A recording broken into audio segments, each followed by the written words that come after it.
आज चाहिँ मैले बनाएको छु टी केक। यसलाई चाहिँ टी केक भनेर चाहिँ भनिन्छ अनि यो बनाउनु एकदमै सजिलो छ। अनि अर्को कुरा चाहिँ यो एकदमै नरम सफ्ट अनि मिठो भएको कारणले गर्दाखेरि यो चाहिँ नानीहरुदेखि लिएर चाहिँ बुढाबुढीसम्मकोहरुलाई पनि एकदमै बेसी मन पर्ने के। हाम्रो घरमा चाहिँ यो केक बनाएको बेला चाहिँ के हुन्छ भने हाम्रो 2-3 दिनको खाजा नै बनिन्छ यो। जब स्कुलहरु छुट्टी हुन्छ, अब अहिले चाहिँ स्कुल छुट्टी छ यो भोटको कारणले गर्दाखेरि, त्यही भएर चाहिँ चिया मात्रै बनाउँछौं अनि यो केक खाने गर्छौं के। सारै मन पर्छ। अनि प्रेसर कुकरमा पनि केक चाहिँ यसरी मज्जाले पाकेर चाहिँ तयार भएको हुन्छ अनि मिठो गोल्डन कलर पनि यसको देखिन्छ। यसलाई बनाउनुको लागि चाहिँ मैले एउटा बोलमा 3टा अण्डालाई फुटाएर हालेको छु। बोलमा पहिला हालेको कारण चाहिँ अब अहिले धेरै गरम छ, हाम्रो यता चाहिँ अण्डाहरु बिग्रेको पनि हुन सक्छ नि त, त्यही भएर चाहिँ। त्यसपछि मैले यसलाई एउटा मिक्सर जारमा हाले र चिनीको पाउडर पनि हालेको छु। चिनीलाई चाहिँ पिसेर हाले। त्यसपछि बटरको जग्गामा चाहिँ रिफाइन्ड तेल हाल्दा पनि हुन्छ। अब चाहिँ यसलाई यसरी मैले पिसेको छु यो प्रकारले। त्यसपछि यसलाई एउटा बोलमा खनाए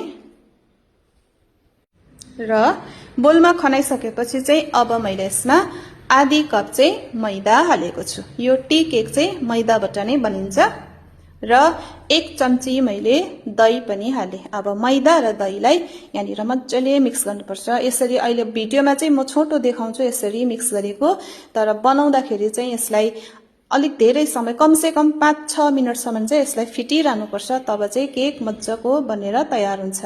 र यसमा दूध पनि मैले एड गरेको छु।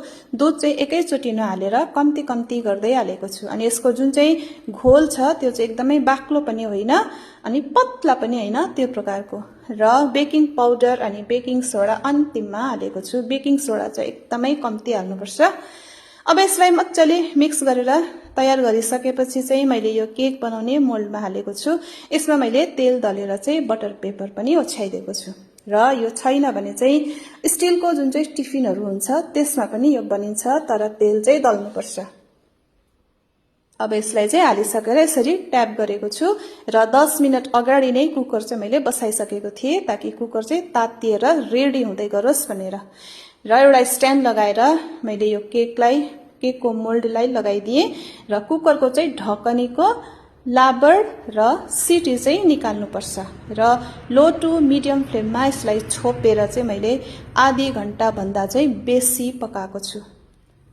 र यसरी चाहिँ मिठो गोल्डन ब्राउन कलर जब माथिबाट देखिनु थाल्छ अनि केक पनि पाक्दै गएपछि चाहिँ यसरी क्र्याक जस्तो देखिन्छ माथिबाट, तब चाहिँ पाक्यो, मज्जाले पाकेर चाहिँ रेडी भयो भनेर थाहा हुन्छ। अब हेर्दै थाहा भइहाल्छ कलर देखेर नै, अनि माथि जुन चाहिँ क्र्याक हुन्छ नि त्यसबाट नै। त्यसपछि यसलाई मैले यसरी चाहिँ काटेको छु। आफूलाई मन पर्दो कुनै पनि शेपमा काट्दा हुन्छ, मैले चाहिँ यसरी काटे। यसरी चाहिँ टी केक मैले ग्यास चुल्हामा नै कुकरमा बनाएको हो, जो चाहिँ एकदमै टेस्टी बनेर चाहिँ तयार भएको थियो। Thank you.